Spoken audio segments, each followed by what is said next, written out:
7:12 in the morning. 3 knocks at the door. Hard, sharp. That wasn't a visitor's knock. It was a demand. I hadn't even had a chance to make my coffee yet. The morning sun was still weak, barely peeking through the window, all pale and hazy. And yet my new day had already been yanked in a direction I never wanted to go. I was sitting in my old leather armchair in the living room, a thick pillow propped under my right knee. 10 days.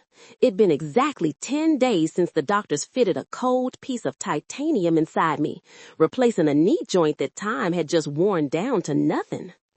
Every single movement, no matter how small, was a sharp, aching reminder of how fragile old age can be. My aluminum walker stood silently beside the chair, my reluctant new partner. The knocking came again, this time faster, more impatient. Part of me wanted to just ignore it, to sink deeper into the chair, into the quiet I had fought so hard to have. But curiosity, the old librarian's curse, won out.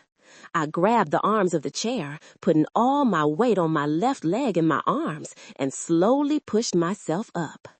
A bolt of pain shot up from my knee, running down my calf like an electric current.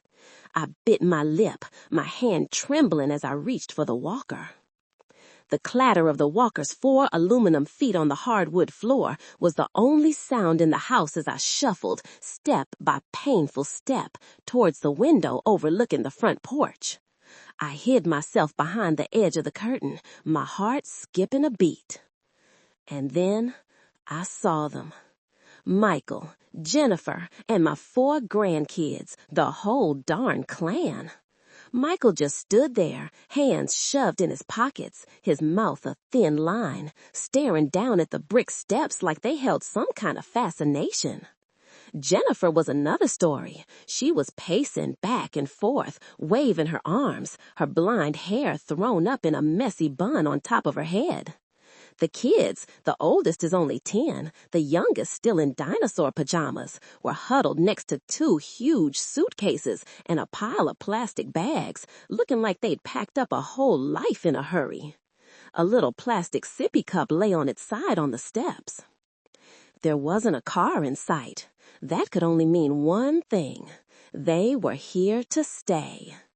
They hadn't called last night, not a single warning text, not one "How are you feeling, Mom?" They knew full well I was still recovering. I had made it perfectly clear, not once, but twice. A text message, carefully typed out letter by letter. Doctor's orders are for complete rest for at least a month. No visitors, not much moving around. And then a voice message a few days later, when the pain was too much to even type, my voice weak and out of breath. "Michael, I'm telling you again, I really need the quiet, please." My son had replied to that first text just 10 minutes later, a single, cold line. "Okay, Mom, you rest up." Not one question, not one offer to help, not a hint of real concern. Jennifer didn't bother to reply at all, but the read receipt showed up plain as day. I had foolishly waited for something more, some acknowledgement, a word of encouragement. Nothing came. And now, there they stood, playing the part of the victims, waiting for their mother, their grandmother, this crazy old woman to open the door. My heart started to pound in my chest, not from fear, but from a rage I didn't even know how to put a name to yet. The phone on the little table next to me started to buzz. The screen lit up with Jennifer's name.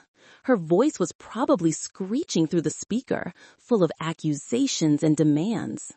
I just stared at it, then reached over and hit the silent switch. I didn't need to hear it. I'd seen this play one too many times. I glanced at the security monitor connected to my phone. The camera on the porch gave me a perfect view. Jennifer was holding her phone up, pacing and gesturing like she was telling some tragic tale to whoever was on the other end. The kids were getting restless. The youngest girl was tugging on Michael's pants. The third boy was sprawled out on a suitcase, looking bored stiff.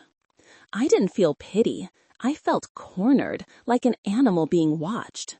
They weren't stranded. They were putting on a show. I turned the volume down on the monitor. I'd seen enough.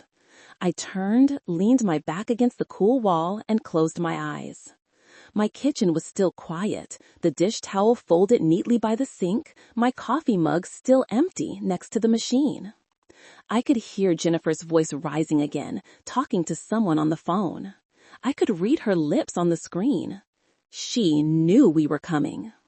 No, I didn't, but I knew now they were here for themselves. It was never, ever about me. Just then, I saw Donna, my next-door neighbor, taking her little terrier for its morning walk. Donna's a good soul, but Lord, she can be a gossip. She stopped short when she saw the scene on my porch. I saw Jennifer's whole demeanor change in an instant. She plopped right down on the steps, gathering her now crying daughter into her arms, stroking her hair with a dramatic flair. Donna hesitated, then started walking towards my living room window, where she knew I usually sit. I took a deep breath, trying to keep my face neutral, and made my way over with the walker. I pulled the curtain back just a crack. Donna gestured, her face etched with worry. I slid the window up just enough for my voice to carry. "I'm all right, Donna. Thanks for checking on me," I said, my voice probably drier and more tired than I intended. Donna looked at me, then back at the kids camped out on my porch, her eyes filled with a mix of pity and confusion. "Susan, what on earth is going on?" she whispered, like we were sharing a secret. "Why are the children and Michael out here? It's getting chilly. They look so pitiful." Her words were like a little needle prick to my pride. This was exactly what Jennifer wanted, the neighbor's sympathy, the unspoken judgment aimed squarely at me. I took a breath, trying to keep my voice from shaking. "They showed up without any notice, Donna. I just need a minute." "Oh," Donna said, but her face told me she wasn't buying it. Well, it must be something urgent for them to do that. She looked back at the porch, her eyes full of sympathy. "It's just so strange," she trailed off, like she wasn't sure if she should say more. "What is, Donna?" I asked, though a bad feeling was already starting to churn in my stomach. "Oh, it's probably nothing," she said, "but a neighbor's curiosity is a powerful thing. It just strikes me as odd that they'd come running to you for help like this when they've got house guests of their own." I frowned. "Guests?" "Yes," Donna nodded, sure of herself. "Just yesterday, I saw a young couple moving things into their house over on Oak Creek. Drove a big white SUV, Washington plates. They told me, happy as clams, that they rented the place on Airbnb for the whole summer as a little getaway. I just figured your kids were renting it out to make a little extra money, maybe taking the family on a trip somewhere. I never imagined they'd end up." Donna didn't finish the sentence. She just looked at me, her eyes wide, as if she'd just put the puzzle together herself. But I had already gone deaf. Oak Creek. Airbnb. The whole summer. Donna was still saying something, probably some empty words of comfort, but I couldn't hear her. The pain in my knee suddenly vanished, replaced by an icy chill spreading from my chest. Every single piece of the puzzle fell into place with a cruel, sickening click. That house. The house my husband and I had poured our life savings into to buy for them 5 years ago, after Michael lost his job the first time and Jennifer cried that they were about to be put out on the street. The house that, legally, was still in the family trust, a trust my husband set up to make sure I'd be taken care of for the rest of my life. And Michael, my only son, was the trustee. Every piece fell into place. They weren't here because of a crisis. They were here because they'd created an opportunity. Rent out their house for 2 summer months, pocket a nice chunk of change, and dump their entire family, their chaos, their responsibility onto me. No childcare costs, no grocery bills, no inconvenience to their little vacation scream. Just drop it all on their crippled old mother and call it family. I slammed the window shut, not caring about the surprised look on Donna's face. I couldn't see anything anymore. All I could see was a single, ugly truth. I had drawn a line in the sand, and they hadn't just crossed it, they had danced all over it. I turned away from the window, the walker groaning on the floorboards. The silence in the house was no longer peaceful. It felt like a battle line about to be breached. But the anger inside me wasn't hot and messy. It was cold and focused and terrifyingly clear, like a shard of ice. I shuffled back to the phone on the table. The screen still showed 7 missed calls from Jennifer. I scrolled through my contacts, looking for a name I hadn't called in years. A1 Locksmith, how can I help you? Hello, I said, surprised at how steady my own voice sounded. My name is Susan Miller. I need every lock in my house changed immediately. Front door, back door, and the garage. Yes, ma'am. Is this an emergency? You can consider it one, I replied. The sooner, the better. After I hung up, I didn't hesitate for a second. I found another name, a name tied to safety, to wills, and to my husband's final promises. Law Offices of Davies and Associates. Mr. Davies, please, I said. Tell him Susan Miller is on the line. A few seconds of hold music felt like an eternity. Susan, Mr. Davies' deep, familiar voice came on the line. It's been too long. How are you? I heard you just... I'll be fine, Mr. Davies, I cut him off. No time for pleasantries. I need to see you. Today. It's about the Miller Family Trust. There was a short pause on the other end. Mr. Davies was a careful man. He could hear the urgency in my voice. I see, he said. I can be at your place in 2 hours. Is everything all right, Susan? I looked out the window, where the drama starring my son and daughter-in-law was still in full swing. No, Mr. Davies, I replied, my voice like ice. Nothing is all right, and I believe it's time to fix it. I ended the call. I set the phone down. I looked at my own wrinkled, trembling hands. They had changed diapers, cooked meals, offered comfort, and built a family from scratch. Now, these same hands were about to start taking it apart, brick by brick. Less than an hour later, a small white van from A1 Locksmith pulled up to my curb. A young, efficient-looking locksmith got out, toolbox in hand. Through the security camera, I saw Jennifer jump to her feet, a stunned look on her face. She tried to block his path, waving her arms, talking a mile a minute. The locksmith just shrugged, pointed at my front door, and politely maneuvered around her. My doorbell rang. I took a deep breath and shuffled over on my walker to open it. Mrs. Miller? The locksmith asked. That's me, I said, opening the door just wide enough for him to slip inside. Please be quick. I slammed the door shut behind him, engaging the deadbolt. The sound of Jennifer pounding on the door and screaming my name from the outside seemed to belong to another world. As the locksmith started his work, the sound of a power drill filled the air, sharp and decisive. Every whir of the drill bit, every click of an old lock being removed was like a note in the symphony of change. It wasn't the sound of destruction, it was the sound of construction. Rebuilding the walls, the boundaries that I had let them erode for far too long. I sat in my armchair, my eyes closed. The noise from outside and the drilling inside sent me back to memories I had tried to bury. I remembered Christmas Eve 2 years ago. I had a bad case of pneumonia. The doctor had been firm. No stress, no company, complete rest. I passed that on to Michael, but Jennifer didn't believe in boundaries. I was lying in bed, my breathing shallow and ragged, a sharp pain in my chest, when I heard loud music and laughter coming from downstairs. I wrapped a blanket around myself and staggered out. My living room was filled with strangers. They were drinking from my crystal glasses, my furniture pushed aside to make room for a buffet of pizza and cheap wine. The orchid my husband gave me before he passed was shoved in a corner, tilting sadly. Jennifer saw me and smiled like nothing was wrong. Just a few friends from work, Mom. We'll keep it down. I looked at Michael. He saw me, saw the sweat on my brow, saw my short, difficult breaths, but he said nothing. He just quietly took a sip of his wine and looked away. The drilling stopped, pulling me back to the present. The locksmith was at the back door now. More fragments of memory washed over me. I remembered the grocery runs I'd make for them. I'd carefully pick out the specific cereal, the exact brand of yogurt the kids liked. But when I'd arrive with the heavy bags, Jennifer would just take them without a word of thanks, sometimes without even making eye contact. Once, she even complained, "Next time, remember to get the sugar-free milk," as if I were a delivery service that had made a mistake.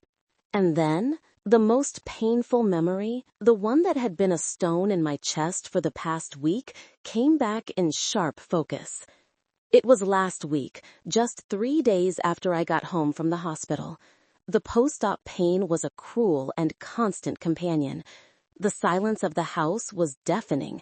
I was curled up on this very sofa, lonely in my own home, and I did what a mother does. I called my son. I called Michael. Once in the morning, it went straight to voicemail. Again in the afternoon, it rang a few times and then stopped. I didn't need anything. I wasn't asking him to come take care of me. I just wanted to hear his voice, to have a small connection, a little bit of family warmth to chase away the chill of the painkillers. That evening, after I'd given up hope, my phone beeped with a new text message. It was from Michael. I held my breath as I opened it. It was a long message, a carefully constructed wall of text. "Mom, sorry I couldn't get to the phone today. I'm buried in end-of-quarter reports. The deadline is breathing down my neck. Jennifer's running a new marketing campaign for her company. She's swamped too. Work is just crazy right now. You just rest up. Don't move around too much. I'll try to swing by when things calm down to see how you are. Take care." I read the text, and a familiar wave of disappointment washed over me, but I pushed it down. They have their own lives, I told myself, their jobs, their pressures. Michael has always been a responsible son. I have to be understanding. I even texted back, "I understand. You two focus on work. I'm okay." The next 3 days passed in silence. I believed his lie. On the 4th day, tired of staring at the same 4 walls, I opened up my tablet, scrolling through social media just to feel some connection to the outside world. And that's when I saw it. It wasn't just a post. It was a whole photo album Jennifer had posted, set to public. The title, "Spontaneous Weekend Getaway to the Mountain Cabin. #recharge, #family first." The first picture was their whole family, standing in front of a charming log cabin surrounded by green pines. Their faces were glowing in the sun, their smiles wide. The second, they were raising wine glasses in front of a cozy fireplace. The third, the kids were playing by a crystal-clear stream. I just sat there, in my quiet room, my knee throbbing with a dull ache, and stared at their happy pictures. Buried in end-of-quarter reports, running a new marketing campaign.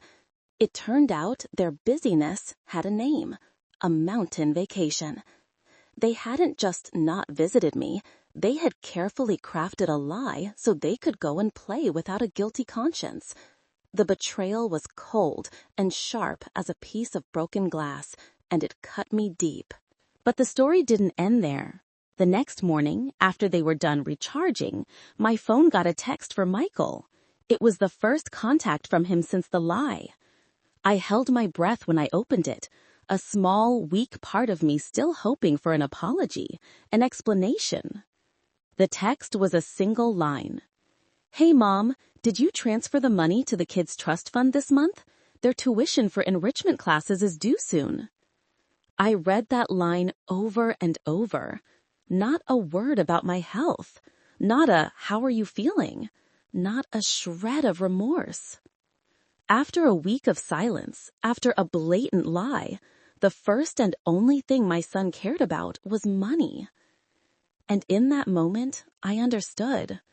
I wasn't a mother who needed care. I was an item on their to-do list, an ATM, a utility. My existence was only valuable when it was useful to their lives. My pain was an inconvenience. My bank account was a necessity. "All done, ma'am." The locksmith's voice pulled me from my dark thoughts. He stood before me, holding out a set of brand new, shiny keys. All the locks have been changed. This is the only set. I took them with a trembling hand. They felt heavier than I expected. Heavy with the weight of a decision. Thank you. How much do I owe you? As I let the locksmith out through the garage, I saw Michael's family was still there. They stared at me through the glass with disbelief. I didn't look back. I closed the door and locked it. My house was now a fortress. Exactly 2 hours later, Mr. Davies arrived. He was a figure from an older world, a world of trust and honored promises. He wore a gray wool suit and carried a worn leather briefcase. I let him in, his presence seeming to bring a sense of order to my inner chaos. We sat across from each other at the dining table. I told him everything, from the surgery and the ignored texts to their arrival this morning and what Donna had told me. I tried to keep my voice steady, laying out the facts like a librarian arranging index cards. Mr. Davies listened without interrupting, his bushy eyebrows drawing closer and closer together. When I finished, he was silent for a long moment. "This is a shame, Susan, a real shame," he said, his voice low. He opened his briefcase and pulled out a thick file labeled Miller Family Trust. He turned the yellowed pages, my husband's typewritten words and signature appearing, a legacy of love and foresight. "As you know," Mr. Davies began, "Frank's intent in creating this trust was very clear. All assets, including this house and the one on Oak Creek, are to ensure your security and well-being for the remainder of your life. Michael was appointed trustee, with the fiduciary duty to manage this trust for your benefit, as the primary and sole beneficiary." I nodded. I knew all this, but hearing it repeated now gave it a whole new weight. "He said he had important papers for me to sign," I said, suddenly remembering Michael's frantic texts. Mr. Davies frowned. "What papers?" I showed him my phone. He squinted at the messages, and his expression grew serious. "Do you have any idea what they are?" "No, he wouldn't say." "I have a very bad feeling about this," Mr. Davies muttered. He pulled out his own phone. "I'm going to call him. As the trust's attorney, I have a right to know." He put the call on speaker. Michael picked up almost instantly. "Hello?" His voice was strained. "Michael, this is Davies, the trust's attorney," Mr. Davies said, his tone all business. "Your mother informs me you need her to sign some important documents related to the estate. Can you tell me what they are?" There was a long silence on the other end. I could hear the wind and Jennifer whispering something in the background. I think it's better if I talk to Mom directly," Michael stammered. "I don't think so," Mr. Davies shot back. "Anything involving a change or use of trust assets requires my oversight. Email me a copy of that paperwork, right now." "But—" "No buts, Michael. Otherwise, I will consider this a deliberate concealment of information and take the necessary legal steps. You have 15 minutes. Mr. Davies hung up.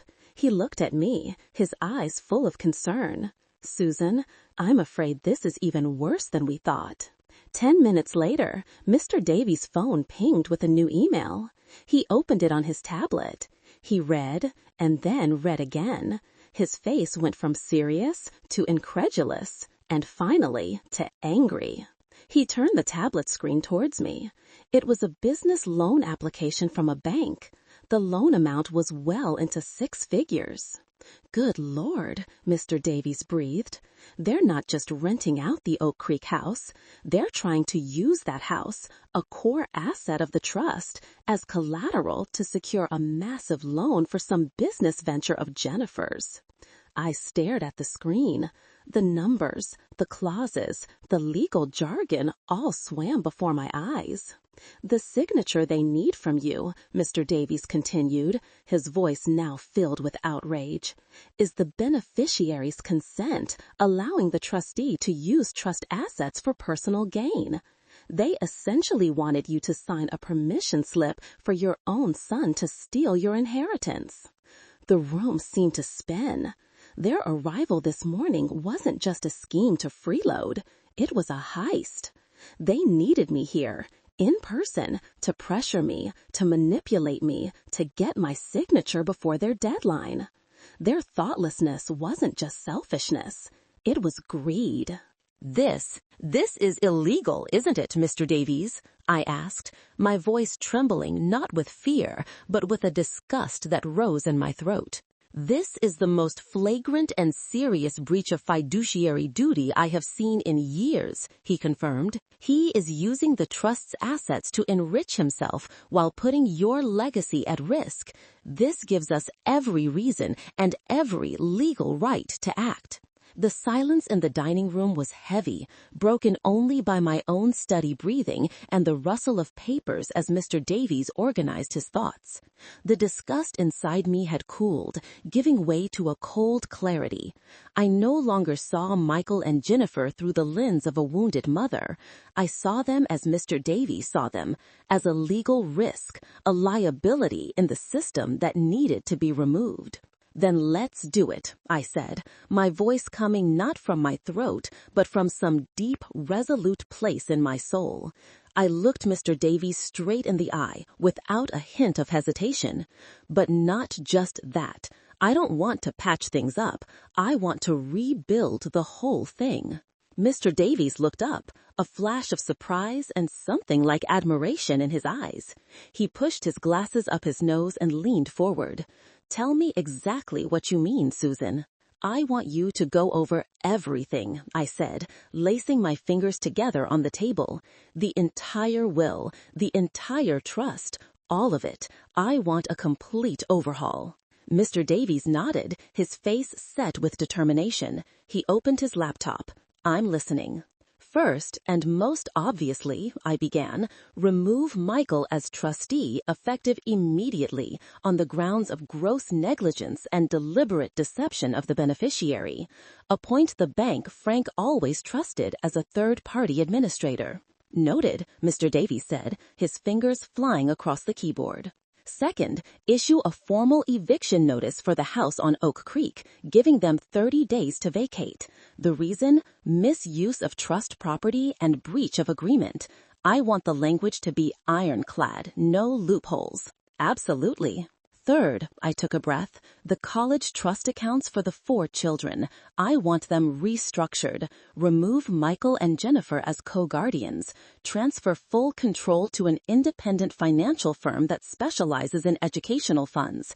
And add a binding clause. Not 1 penny can be withdrawn early for any purpose other than official university tuition without my personal written consent.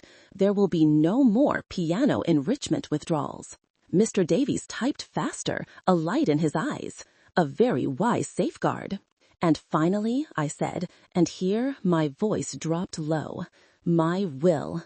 I want to change the primary beneficiary. Mr. Davies stopped typing and looked up at me. This he had not expected. My entire remaining estate, including this house, upon my death, I no longer want it to go to Michael, I said flatly. I want it to go to Laura. Laura, my husband's daughter from his first marriage, the one Jennifer had worked so hard to alienate from the family, the one who lived 1,000 miles away, but never, ever forgot to call me on every holiday, the one who had never asked for a thing.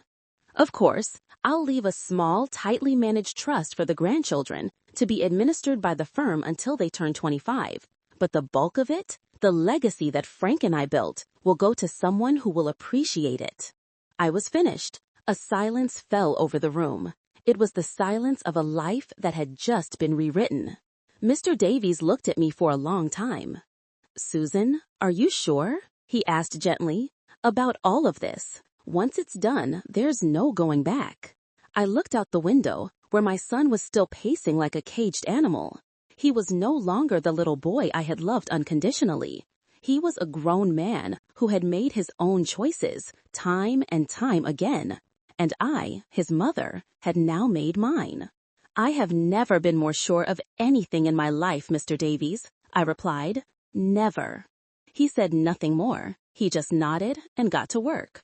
The steady clacking of the keyboard was no longer a soundtrack of stress. It was the sound of a new order being established, of a fortress being reinforced from its very foundations. For nearly an hour, he drafted, reviewed, and sent the legal documents that would reshape all of our features.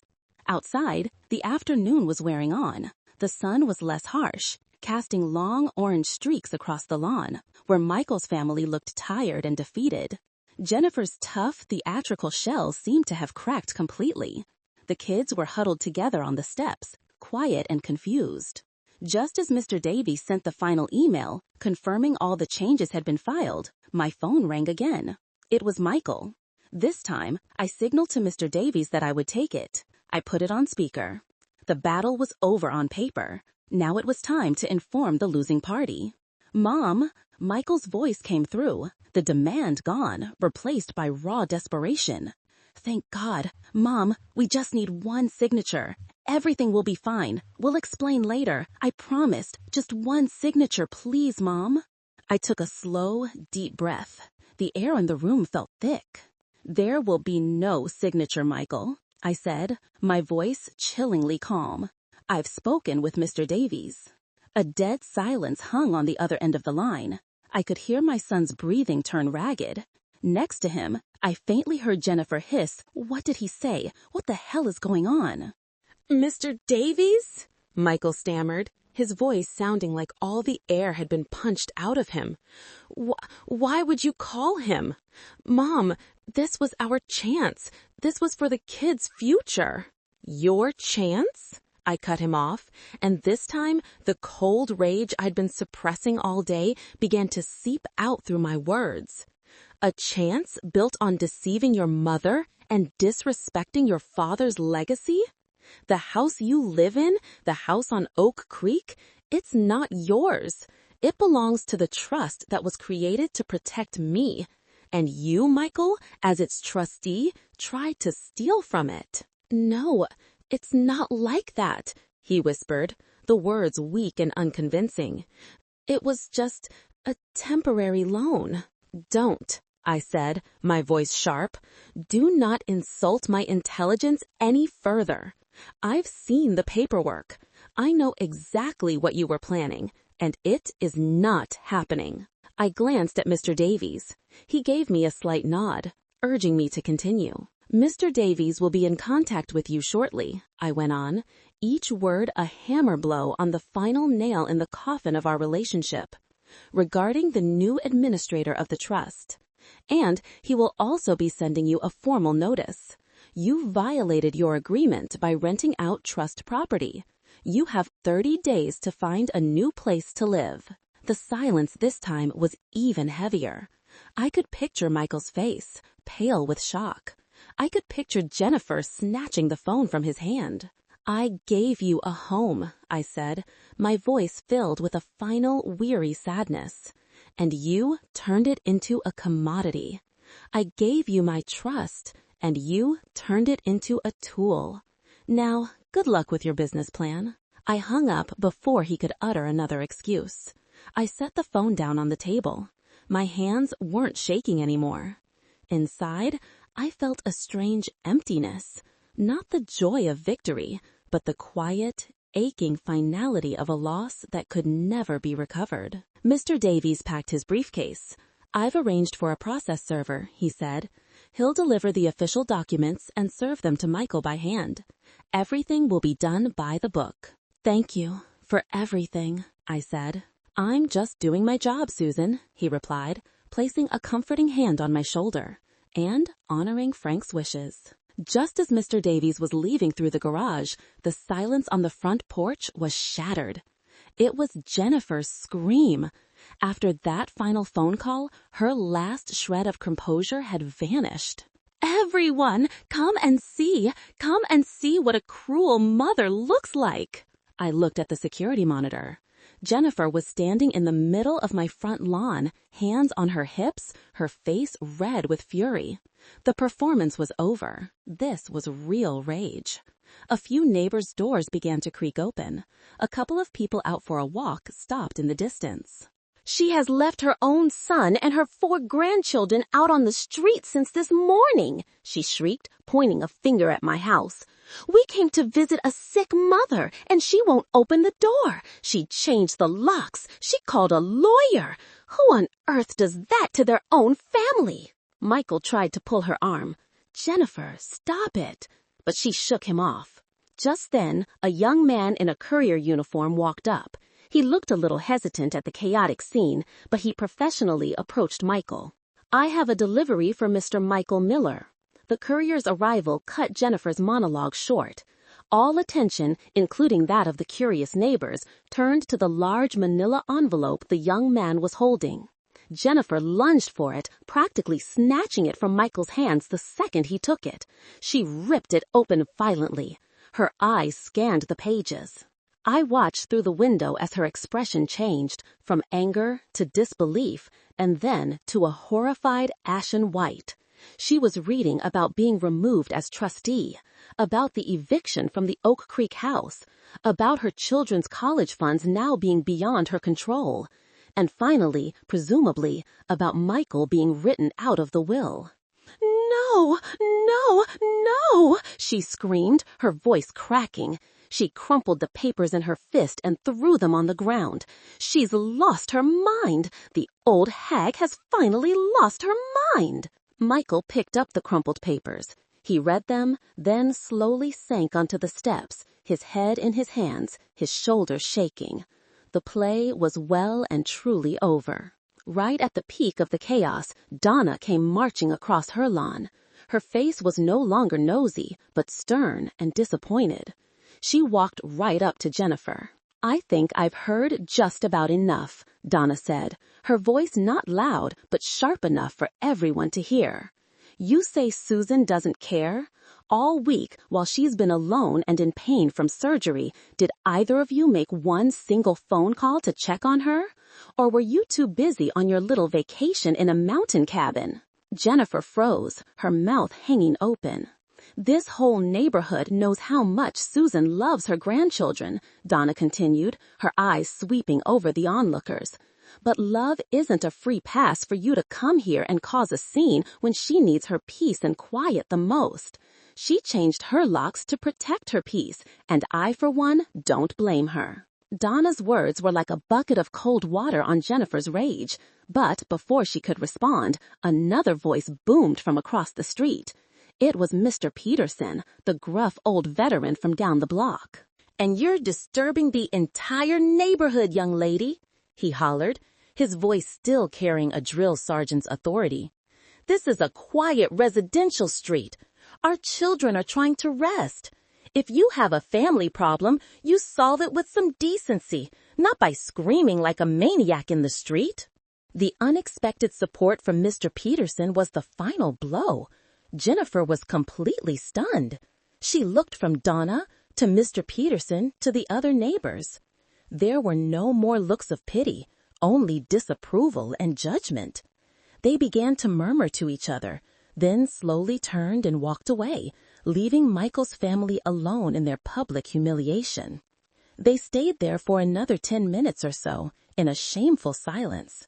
Finally, Jennifer pulled out her phone and called for a rideshare. When the car arrived, they quietly loaded their suitcases and bags. No one said a word to anyone else. The children, sensing the overwhelming tension, followed their parents in complete silence.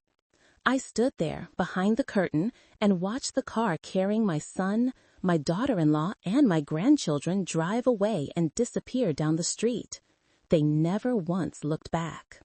When the car was completely gone, I slowly let the curtain fall back into place. Mr. Davies had left some time ago. The house was quiet again, but this quiet was different. It wasn't empty. It felt whole. Music begins to swell softly. A few days have passed. My life is slowly settling into a new rhythm, a slow and deliberate one.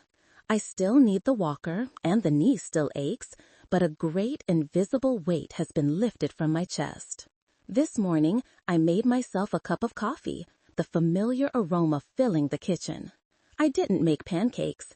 I just toasted a simple piece of bread. I brought my breakfast into the living room and sat down in my old armchair. The morning sun streamed in, warm and gentle. On the little table beside me, there's an old photo album I took out last night. I slowly turned the pages. There's my wedding picture with Frank. There's Michael on his first day of school, his face beaming, a front tooth missing. There's a family picture from a trip to the beach. Jennifer was still smiling so brightly back then. I stopped at the picture of the day we gave them the keys to the house on Oak Creek. We're all smiling in the photo, a smile full of hope and promises for the future. I look at it for a long time, not with sadness, not with anger, just a quiet sense of loss for what could have been. They say blood is thicker than water, but they forget to mention that sometimes the deepest cuts come from the ones you love. I'm not trying to forget the pain. I'm learning to accept it as a part of my story, a sad chapter, but a necessary one so that I could write the next. Today, I learned how to stop the bleeding. This house is no longer a sanctuary for deceit and greed. Now there is only room for the truth, for good books, for the smell of fresh coffee, and for my own precious peace. I gently close the album and put it back in its place. I take a sip of my hot coffee. For the first time in a long time, it tastes truly good. Outside my window, a cardinal has landed on a branch, and it begins to sing. An ordinary sound on an ordinary day.